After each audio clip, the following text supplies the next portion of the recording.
आप सभी प्यारे बच्चों को प्यारा भरा नमस्कार।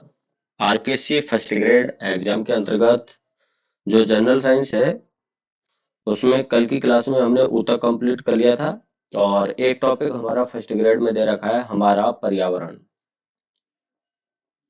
कौन सा टॉपिक है? हमारा पर्यावरण, एनवायरमेंट से संबंधित एक टॉपिक है। तो इसके कौन कौन से क्वेश्चंस एग्जाम की दृष्टि से महत्वपूर्ण हो सकते हैं उनके बारे में हम चर्चा करेंगे। तो आज का पहला प्रश्न लेते हैं हम, और पहला प्रश्न जो है हमारा, निम्नलिखित में से कौन सा कथन परितंत्र शब्द का सर्वोत्कृष्ट वर्णन करता है? आपको ये बताना है कि जो परितंत्र होता है, ये परितंत्र शब्द का सर्वोत्कृष्ट वर्णन इनमें से कौन से कथन के द्वारा हम कर सकते हैं। तो बात करते हैं हम परितंत्र की सबसे पहले। और परितंत्र की जब हम बात करते हैं तो परितंत्र में सभी जीव क्या आते हैं? हमारे सभी जीव आते हैं और वातावरण के अजैव कारक, सभी जीव और वातावरण जो है उसके अजैव कारक, ये सभी मिलकर के किसका निर्माण करते हैं? परितंत्र का निर्माण करते हैं। अब एक परितंत्र में जैव घटक भी होते हैं और अजैव घटक भी होते हैं। अजैव घटक जैसे ताप है, वर्षा है, मृदा, खनिज आदि, ये सभी हमारे अजैव घटक के अंतर्गत आते हैं। जबकि जो जीव से संबंधित पेड़ पौधे वनस्पति आदि जो है वो जैव घटक के अंतर्गत होते हैं। तो परितंत्र का निर्माण होता है जैव और अजैव घटक दोनों के मिलने से, जिसमें सभी जीव और वातावरण के सभी अजैव कारक इसमें सम्मिलित किए गए। अब इस आधार पर जो हमको कथन दे रखे हैं, उन कथन में से सबसे अच्छा परितंत्र को परिभाषित करने वाला कथन कौन सा सही है, ये हमको यहाँ पर ज्ञात करना है। तो पहले ऑप्शन में दे रखा है, एक दूसरे से अन्योन्य क्रिया करने वाले जीवों का एक समुदाय होता है। तो परितंत्र में ये बात तो है कि इसमें जो एक दूसरे से अन्योन्य क्रिया करने वाले हैं वो जीवों का एक समुदाय इसमें निवास करता है। लेकिन आपको बताना है सर्वोत्कृष्ट, सबसे अच्छा कथन कौन सा है जो परितंत्र का वर्णन कर सकता है।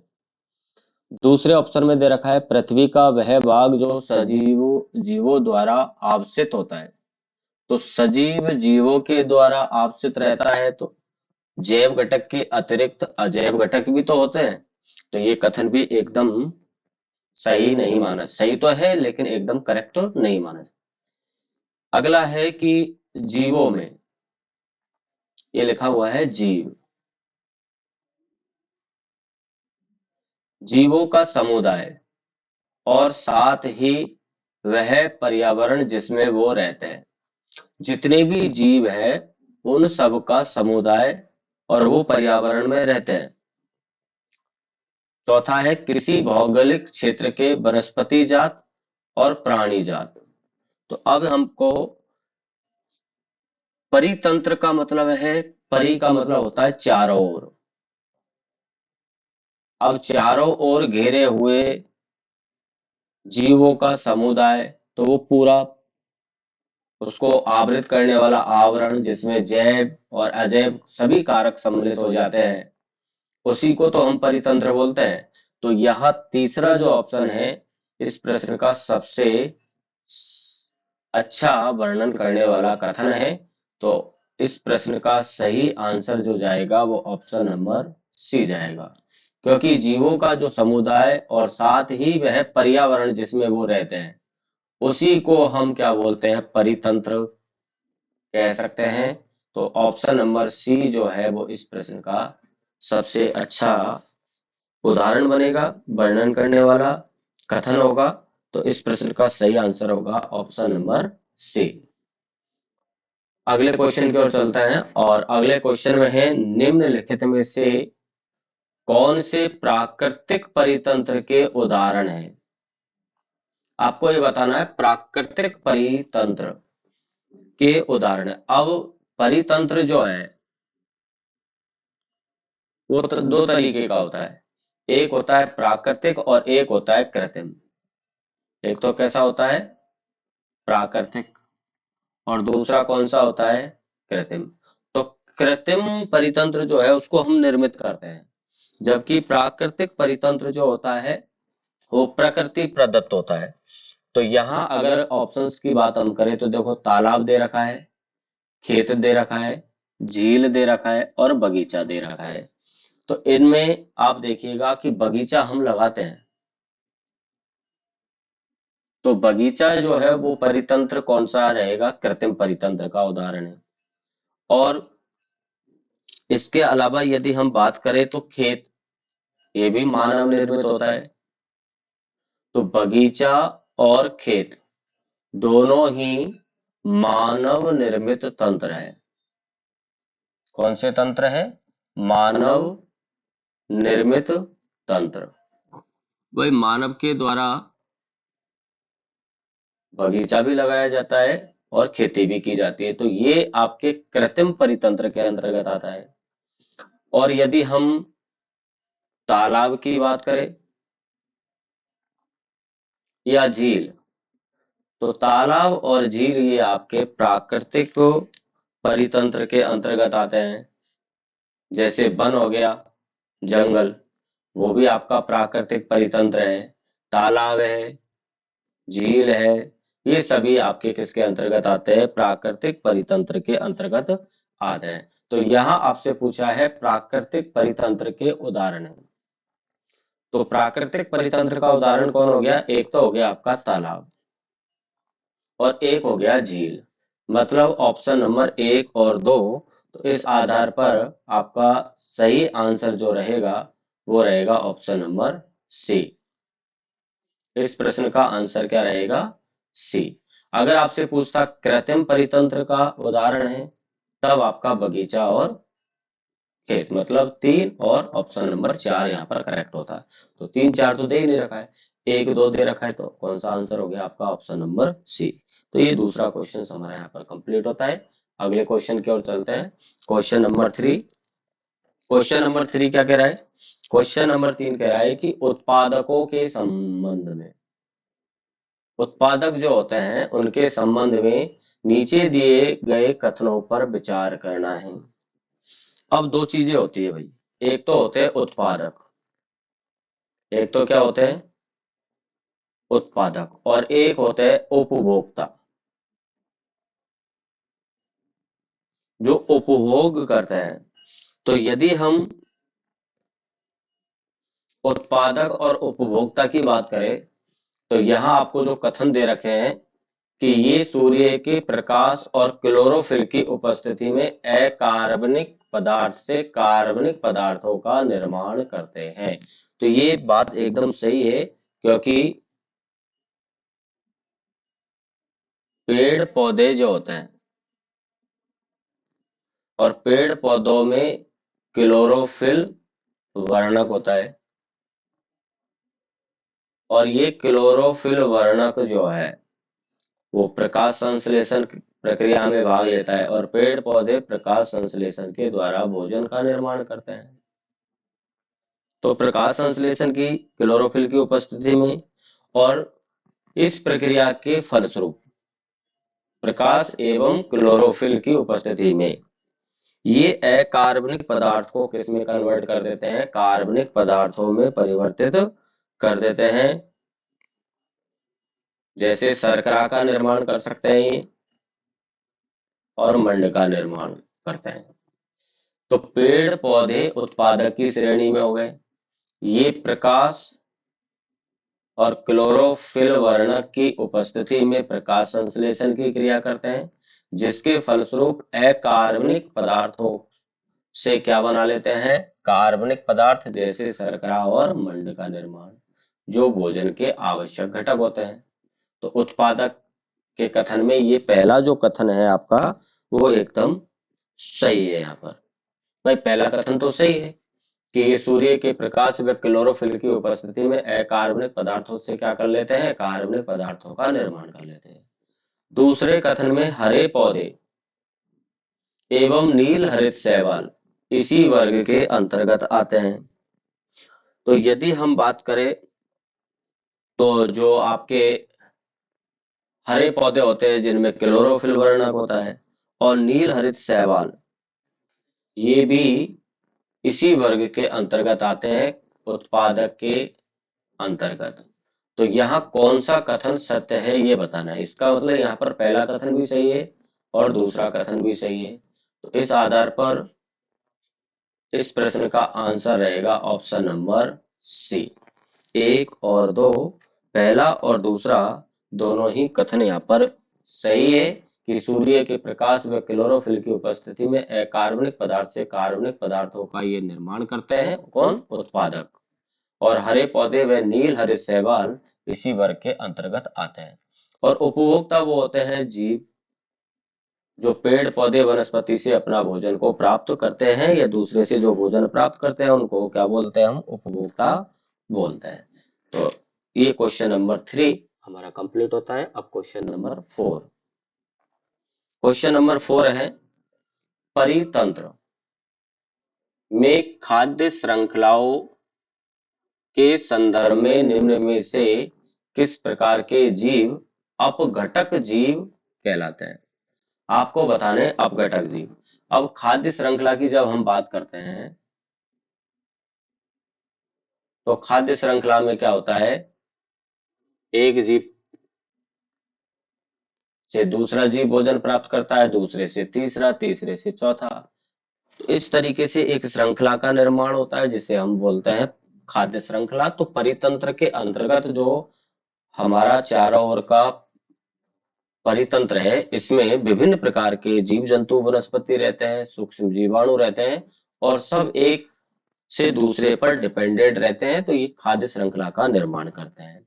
अब प्रश्न पूछा है कि इस खाद्य श्रृंखला के अंतर्गत जीव अपघटक कौन होंगे, क्या विषाणु होंगे, क्या जीवाणु होंगे, क्या कवक होंगे। तो देखो जीवाणु और कवक जो है, एक तो जीवाणु और एक कवक, ये हमारे सूक्ष्म जीव होते हैं। कौन सी श्रेणी में आते हैं, ये सूक्ष्म जीव की श्रेणी में आते हैं। और मृत जीव जंतु जो होते हैं उनके अवशेष, मृत जीवों के अवशेष को अपना भोजन बनाते हैं और उनका क्या कर देते हैं, अपघटन कर देते हैं।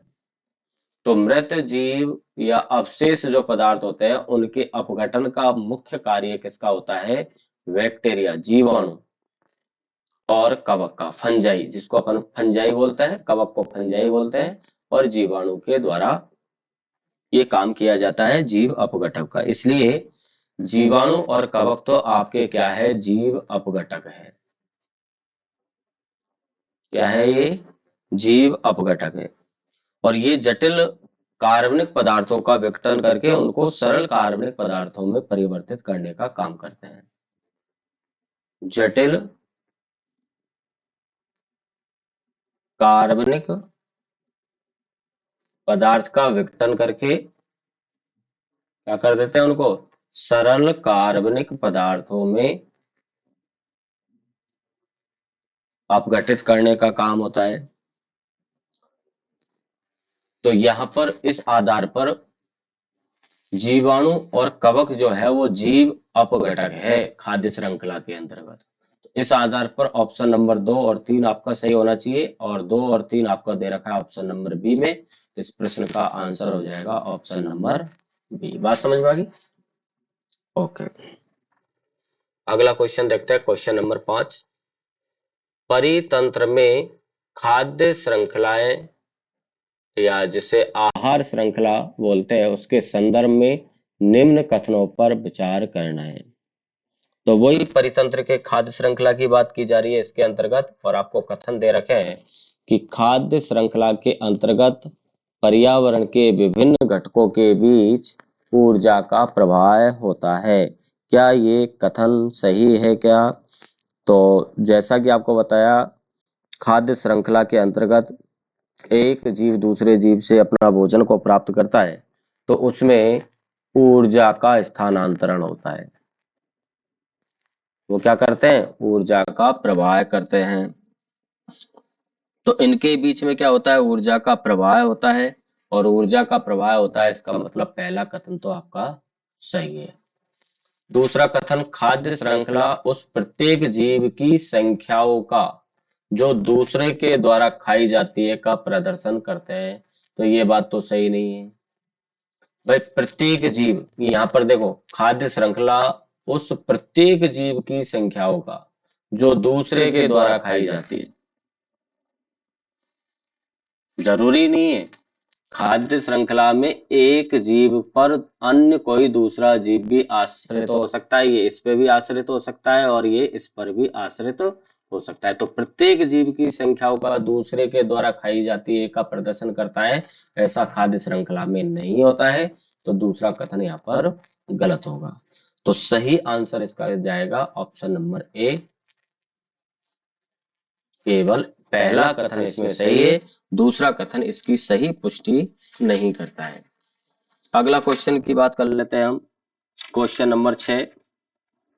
और क्वेश्चन नंबर 6 है हमारा, निम्न कथनों पर विचार कीजिए। देखिए, ज्यादातर आरपीएससी के अंतर्गत कथन कारण को लेकर के क्वेश्चंस पूछे जाते हैं। अब कथन पर विचार करना है कि स्वपोषी सौर ऊर्जा को रासायनिक ऊर्जा में परिवर्तित करते हैं। स्वपोषी जो होते हैं, क्या वो सौर ऊर्जा जो सनलाइट होती है हमारी, उसको रासायनिक ऊर्जा में बदलने का काम करते हैं क्या? तो बिल्कुल सही बात है। स्वपोषी जो होते हैं वो सूर्य की ऊर्जा को किस में परिवर्तित करते हैं? रासायनिक ऊर्जा में परिवर्तित करते हैं। क्योंकि सूर्य के अंतर्गत जो ऊर्जा, ये सूर्य से जो ऊर्जा ग्रहण करते हैं उसको रासायनिक रूप में बदल देते हैं। और दूसरा आपको दे रखा है, स्थलीय परितंत्र के हरे पौधे सौर ऊर्जा का लगभग 1% भाग ही खाद्य ऊर्जा में परिवर्तित करते हैं। तो ये भी बात सही है, क्योंकि एक जीव जब दूसरे जीव पर डिपेंडेंट होता है तो जितनी ऊर्जा जो ग्रहण करता है उसका 10% हिस्सा ये अपने आगे की जीव को स्थानांतरित करते हैं। तो परितंत्र में जो हरे पौधे हैं वो सौर ऊर्जा का लगभग कितना भाग? 1% भाग ही खाद्य ऊर्जा में क्या कर देते हैं? परिवर्तित कर देते हैं। तो यहाँ पर ये दोनों ही कथन क्या है देखने को मिल रहे हैं हमको? सही देखने को मिल रहे हैं। एक कथन और रह गया इसमें, आहार श्रृंखला में ऊर्जा का प्रवाह एक ही दिशा में होता है। तो बिल्कुल, खाद्य श्रृंखला में जो ऊर्जा का प्रवाह है वो एक जीव से जो इस दूसरे दूसरे से तीसरे तीसरे से चौथे इस तरीके से स्थानांतरित होता है। तो ऊर्जा का प्रवाह क्या होता है फिर? एक दिशीय, एक ही दिशा में होगा। ऊर्जा का प्रवाह क्या होगा? एक ही दिशा में होगा।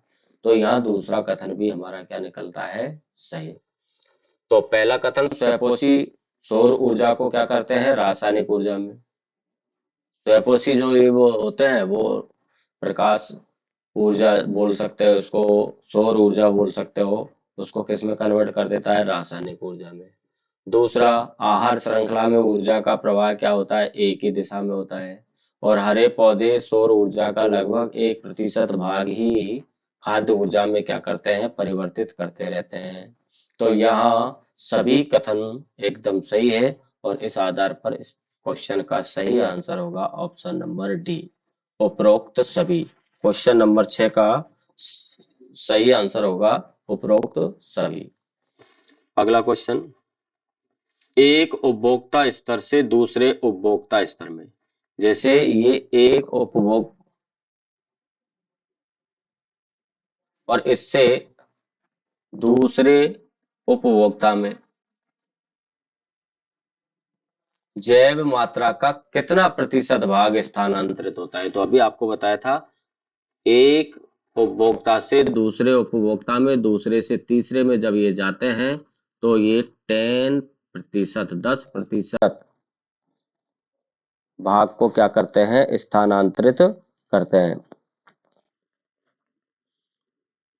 तो यहाँ आपका सही आंसर ऑप्शन नंबर ए होगा। इसको आप सीधे सीधे भी याद रख सकते हो। खाद्य श्रृंखला के अंतर्गत एक उपभोक्ता से दूसरे उपभोक्ता में जैव मात्रा का कितना प्रतिशत भाग स्थानांतरित होता है, तो 10% ही स्थानांतरित हो पाता है। खाए हुए भोजन की मात्रा का कितना परसेंट, 10% हिस्सा एक उपभोक्ता से दूसरे उपभोक्ता में स्थानांतरित होता है। तो अच्छा क्वेश्चन है और आसान क्वेश्चन है। क्वेश्चन नंबर 8, निम्नलिखित में से कौन सा कथन जैव आवर्धन को परिभाषित करता है। जैव आवर्धन का मतलब क्या होता है, जो फसलों में रोग होते हैं। देखो, जो आपकी फसल होती है उस फसल में अनेक रोग होते हैं और अनेक पीड़क होते हैं। तो इन रोग और पीड़क से बचाने के लिए हम क्या करते हैं, पीड़कनाशी का उपयोग करते हैं। पौधों को रोगों से और सूक्ष्म जीवों से बचाने के लिए हम किसका प्रयोग करते हैं, पीड़कनाशी का या अन्य रसायनों का प्रयोग करते हैं। अब ये जो रसायनों का प्रयोग किया जाता है वो अधिक मात्रा में किया जाता है। तो ये क्या करते हैं, ये रसायन मृदा में रहेंगे और जल के माध्यम से जल स्रोत में पहुंच जाएंगे। और जल स्रोत में और मिट्टी में जब ये जाएंगे तो पौधों द्वारा खनिजों के साथ साथ इनका भी अवशोषण होगा। भाई, पेड़ पौधे की जड़ें जो हैं, हमारी फसल जो है वो खनिज का अवशोषण करती है और खनिज के साथ साथ इनका भी अवशोषण करेगी। जलीय जीव जंतु है वो जल स्रोत से इनका अवशोषण करेंगे और ये उनमें प्रवेश कर जाएंगे आहार श्रृंखला के रूप में। ये पदार्थ अजैव निम्नीकृत होते हैं और इसे ही हम बोलते हैं जैव आवर्धन। इसे ही क्या बोलते हैं हम, जैव आवर्धन। किसी आहार में मनुष्य के शीर्षस्थ भाग, वह अंतिम रूप से ये सभी पर डिपेंड कौन होता है, मनुष्य। तो शीर्षस्थ कौन हुआ, मनुष्य हुआ और मनुष्य में इनकी मात्रा क्या रहेगी, फिर सर्वाधिक रहेगी। अब आप यहाँ पर कथन पर विचार कीजिए, किसी परितंत्र में विदेशज प्रजाति की वनस्पतियों का आक्रमण, विदेशी प्रजाति की वनस्पतियों का आक्रमण परितंत्र में होना जैव आवर्धन है क्या। खाद्य श्रृंखला में एक स्तर से दूसरे स्तर में ऊर्जा का प्रवाह जैव आवर्धन है क्या। एक स्तर से दूसरे स्तर में ऊर्जा का प्रवाह है।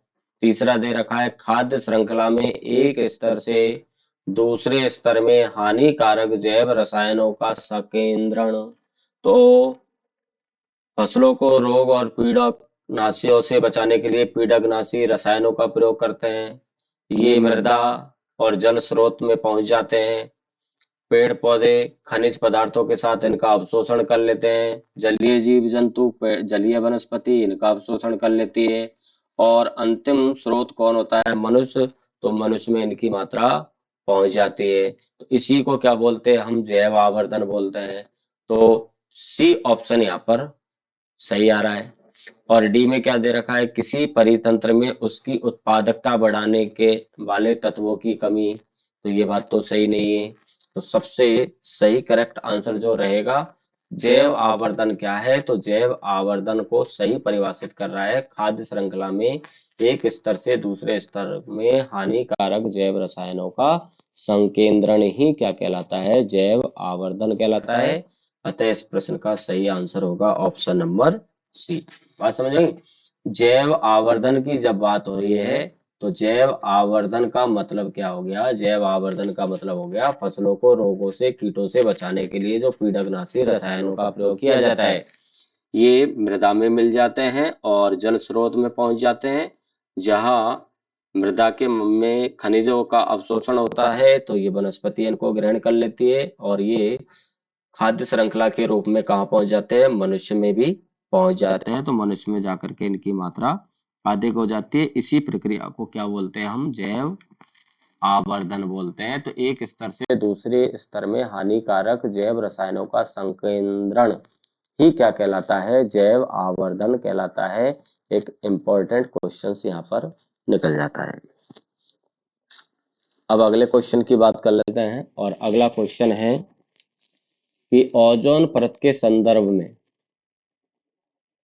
आपको पता है वायुमंडल में एक ओजोन परत होती है। इस ओजोन का सूत्र होता है O3। ये ओजोन का कार्य क्या है? ओजोन परत का कार्य है सूर्य से जो हानिकारक परावैंगनी विकिरण आती है उनसे सुरक्षा करती है। उनको रोकने का काम होता है ओजोन का। तो निम्न कथनों पर विचार करना है। ओजोन में ऑक्सीजन, ओजोन के एक अणु में ऑक्सीजन के 3 परमाणु होते हैं। तो बिल्कुल O3 इसका फॉर्मूला होता है। तो ऑक्सीजन के कितने परमाणु है? 3 परमाणु है। तो ये तो आपका एकदम करेक्ट है यहाँ पर कथन। दूसरे की बात कर लेते हैं। ओजोन सूर्य से आने वाली परावैंगनी विकिरण से पृथ्वी की रक्षा करती है। तो ये भी बात सही है। क्लोरोफ्लोरोकार्बन CFC, फुल फॉर्म है इसका CFC का क्लोरोफ्लोरोकार्बन, जिसको सामान्य नाम में फ्रेयॉन भी कहते हैं। तो फ्रेयॉन नाम भी आ सकता है। और मानव संश्लेषित रसायनों से ओजोन की मात्रा में तीव्रता से गिरावट होने लगी। जो हम इस CFC का उपयोग क्या है? इस CFC का उपयोग है प्रशीतक में, रेफ्रिजरेटर वगैरह जो होते हैं। तो इस AC आदि में इसका प्रयोग किया जाता है, फ्रिज में इसका उपयोग किया जाता है। तो ये ओजोन जो CFC है फ्रेयॉन, ये हल्की होती है, वायुमंडल में पहुंचती है और ओजोन से क्रिया करके उस ओजोन का विघटन का काम कर देती है। तो ओजोन में तीव्रता से गिरावट का कारण क्या है? CFC है। तो ये तीसरा कथन भी सही है। इसका मतलब यहाँ पर ओजोन को लेकर के तीनों ही कथन सही है और तीनों कथन सही है तो आंसर हो जाएगा ऑप्शन नंबर सी। पहला, दूसरा और तीसरा तीनों ही कथन यहाँ पर सही है। तो ये थे हमारे महत्वपूर्ण क्वेश्चंस हमारा पर्यावरण को लेकर के। अब अगला जो टॉपिक आता है वो आता है प्राकृतिक संसाधनों का प्रबंधन। तो प्राकृतिक संसाधनों के प्रबंधन में जो हमारे NCERT बुक है उसके अंतर्गत कौन कौन से टॉपिक से क्या क्वेश्चंस हो सकते हैं? तो पहला क्वेश्चन है गंगा की सफाई योजना पहली बार किस वर्ष में शुरू हुई? तो भारत सरकार के द्वारा जो पहली बार गंगा की सफाई योजना जो चालू की गई थी वो चालू की गई थी 1985 में। पहली बार गंगा सफाई योजना चालू की गई थी। कब की गई थी? 1985 में। इसमें क्या है कि गंगा में बहुत सारे प्रदूषित पदार्थ जो उपस्थित हो गए थे जिससे गंगा नदी का प्रदूषण बहुत लेवल पर बढ़ गया। तो पहली बार भारत सरकार के द्वारा इसका एक अभियान चलाया गया था और वो चला गया था 1985 में। तो इस आधार पर इस प्रश्न का सही आंसर होगा ऑप्शन नंबर बी 1985। अगला क्वेश्चन है अमृता देवी बिश्नोई राष्ट्रीय पुरस्कार क्षेत्र किस क्षेत्र में दिया जाता है? तो अमृता देवी जो बिश्नोई राष्ट्रीय पुरस्कार है, इसकी व्यवस्था की गई थी वन्य जीव के संरक्षण में। वन्य जीव, अमृता देवी एक बिश्नोई महिला थी और इसने सबसे पहले इसके लिए संघर्ष किया था वन्य जीवों के संरक्षण को लेकर के, तो उसी के नाम से यहाँ पर राष्ट्रीय पुरस्कार की व्यवस्था की गई, जो कि आपके अमृता देवी बिश्नोई हैं उसकी स्मृति में दिया जाता है। और ये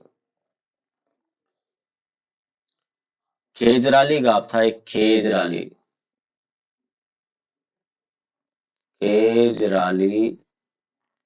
गांव, और ये खेजराली गांव था आपके जोधपुर में। कहाँ था? जोधपुर में था। तो जोधपुर के पास में खेजराली गांव था और यहाँ पर सबसे अधिक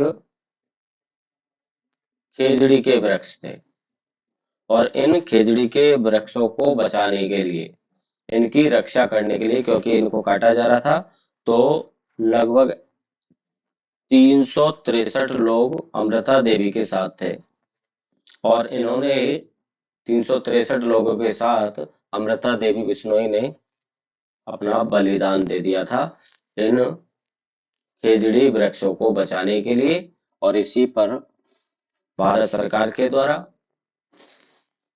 1731 की ये घटना है, और यहीं पर अमृता देवी बिश्नोई राष्ट्रीय पुरस्कार की घोषणा की गई। तो ये किस क्षेत्र में दिया जाता है? तो वन्य जीव संरक्षण के क्षेत्र में दिया जाता है। तो इस प्रश्न का सही आंसर होगा ए। अब इसमें जो इम्पोर्टेंट बात है वो ये है कि अमृता देवी बिश्नोई जोधपुर के खेजराली गांव की रहने वाली एक महिला थी, और इसने खेजड़ी वृक्षों के लिए 363 लोगों के साथ अपना बलिदान दिया था। सन याद रखना है 1731 में वन्य जीवों के संरक्षण में एक पुरस्कार की घोषणा की गई, राष्ट्रीय पुरस्कार की, जिसे बोलते हैं हम अमृता देवी बिश्नोई राष्ट्रीय पुरस्कार। अगला क्वेश्चन, निम्नलिखित कथनों पर विचार करना है। चिपको आंदोलन का संबंध वन संरक्षण से है, क्या ये कथन सही है?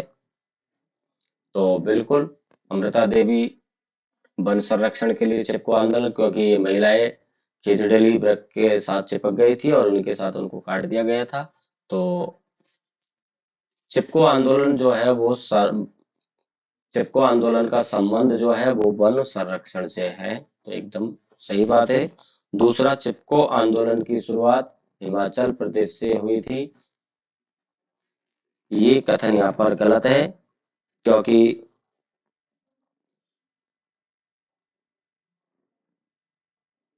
और चिपको आंदोलन 1970 के दशक में प्रारंभ हुआ। तो चिपको आंदोलन जो है वो 1970 के दशक में ही प्रारंभ हुआ था, और ये विवाद हुआ था लकड़ियों के ठेकेदार और स्थानीय लोगों के बीच में। वृक्षों को काटा जा रहा था, और वृक्षों को काटने से बचाने के लिए वहाँ की जो महिलाएं हैं वो आ गई और वो पेड़ों को अपनी बाहों में चिपका करके उन्होंने उनके काम को बंद करवा दिया था। तो ये आंदोलन कहाँ हुआ था? तो ये एक चीज और याद रखना, ये आंदोलन हुआ था हिमालय के पर्वत, ऊंचे पर्वत की श्रृंखला में गढ़वाल, स्थान का नाम याद रखना, गढ़वाल, उत्तराखंड। उत्तराखंड। खेजड़ली जो है वो तो अपन के राजस्थान में है, जोधपुर खेजड़ली गांव में, खेजड़ी वृक्षों को बचाने के लिए। और जो ये चिपको आंदोलन चला था वो हिमालय पर्वत पर गढ़वाल नाम का स्थान था उत्तराखंड में। तो यहाँ पर आपको हिमाचल दे रखा है, हिमाचल प्रदेश में नहीं हुआ था, ये उत्तराखंड में गढ़वाल नामक स्थान था, वहां पर यह घटना घटी थी। तो इस प्रश्न का सही आंसर रहेगा फिर ऑप्शन नंबर ए और ऑप्शन नंबर 3। तो पहला और तीसरा किसमें? ऑप्शन नंबर बी में है। तो इस प्रश्न का राइट आंसर हो जाएगा ऑप्शन नंबर बी।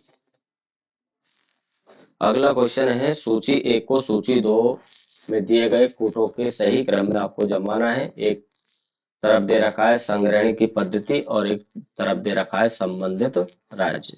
तो सबसे पहले आपको दे रखा है पाइन। तो पाइन का जो संबंध है वो है आपके बिहार से। पाइन का संबंध किससे है? बिहार से। दूसरा दे रखा है कुल्ह। कुल्ह का संबंध है हिमाचल प्रदेश से। और खादिन, खादिन का जो संबंध है वो राजस्थान से है। और एरिस का संबंध जो है वो तमिलनाडु से। पाइन का संबंध तो किससे है? बिहार से। कुल्ह का संबंध किससे है? हिमाचल प्रदेश से। खादिन का संबंध है राजस्थान से और एरिस का संबंध है तमिलनाडु से। इस आधार पर ए में आएगा आपका 2, ए में 2, इसमें भी है और इसमें भी है। सी और डी कट गए। कुल्ह का संबंध हिमाचल, तो बी में आएगा 3। तो ए और बी दोनों में है 3। फिर इसके बाद खादिन का संबंध है राजस्थान से, तो सी में 4 आएगा। और यहाँ पर दे रखा है ए, तो ये बी ऑप्शन सही नहीं है। सही आंसर हो जाएगा ऑप्शन नंबर ए। अब देखो, ये खादिन जो है इसका संबंध किससे है? राजस्थान से। खादिन का संबंध किससे है? राजस्थान से।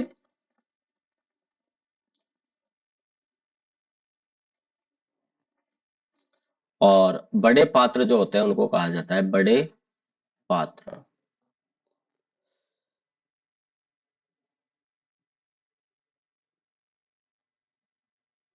और पाइन जो है, पाइन का संबंध है बिहार। पाइन का संबंध किससे? बिहार से। और कुल्लू का संबंध किससे? हिमाचल प्रदेश से। और एरिस का संबंध किससे? तमिलनाडु से। तो आपका सही आंसर हो जाएगा ऑप्शन नंबर 1। और अगला क्वेश्चन आता है, निम्न कथनों पर विचार कीजिए। कोयला, पेट्रोलियम जैव मात्रा से बनते हैं जिनमें कार्बन के अतिरिक्त हाइड्रोजन, नाइट्रोजन, सल्फर आदि होते हैं। तो कोयला और पेट्रोलियम जैव मात्रा से बनते हैं जिनमें कार्बन, तो बिल्कुल ये सही है, क्योंकि कोयला और पेट्रोलियम क्या है? भूगर्भ के अंतर्गत निकलने वाले पदार्थ हैं। और कोयला और पेट्रोलियम में कार्बन भी होता है। कार्बन के साथ साथ हाइड्रोजन, नाइट्रोजन और सल्फर भी पाए जाते हैं। तो पहला कथन एकदम सही है। अपर्याप्त वायु में कोयला पेट्रोलियम को जलाने पर कार्बन मोनोऑक्साइड बनती है। देखो, इन पेट्रोल और कोयला, इसको थोड़ा सा यहाँ पर देख लीजिए, पेट्रोल व कोयला। और जैसा कि इन दोनों में क्या होता है? कार्बन। और कार्बन का हम वायु की उपस्थिति में क्या कराते हैं? दहन। तो यदि मान लीजिए पूर्ण दहन कराओगे तब तो बनेगी CO2। और यदि इसका अपूर्ण दहन कराओगे, अपूर्ण दहन का मतलब है सीमित मात्रा में वायु, तो वहां बनती है कार्बन मोनोऑक्साइड जो कि विषैली होती है। तो अपर्याप्त वायु में कोयला और पेट्रोल को जलाने पर कार्बन मोनोऑक्साइड बनती है। तो इस आधार पर ये दोनों ही कथन यहाँ पर सही है। आंसर हो जाएगा ऑप्शन नंबर सी। कोयला और पेट्रोलियम जैव मात्रा से बनते हैं जिसमें कार्बन के अतिरिक्त और क्या पाए जाते हैं? हाइड्रोजन, नाइट्रोजन और सल्फर। और अपर्याप्त वायु में कोयला और पेट्रोलियम को यदि हम जलाएंगे तो एक विषैली गैस का निर्माण होगा, कार्बन मोनोऑक्साइड। जबकि पूर्ण दहन कराने पर क्या बनती है? Carbon dioxide. और अपूर्ण दहन जिसको बोल सकते हैं अपर्याप्त वायु में, तो कार्बन मोनोऑक्साइड जो कि एक विषैली गैस होती है। तो ये क्वेश्चंस थे आज की क्लास के अंतर्गत। कल हम पुनः जो अन्य टॉपिक्स जो हमको सिलेबस के अंतर्गत दे रखे हैं उनके महत्वपूर्ण क्वेश्चंस की हम चर्चा करेंगे। Thank you.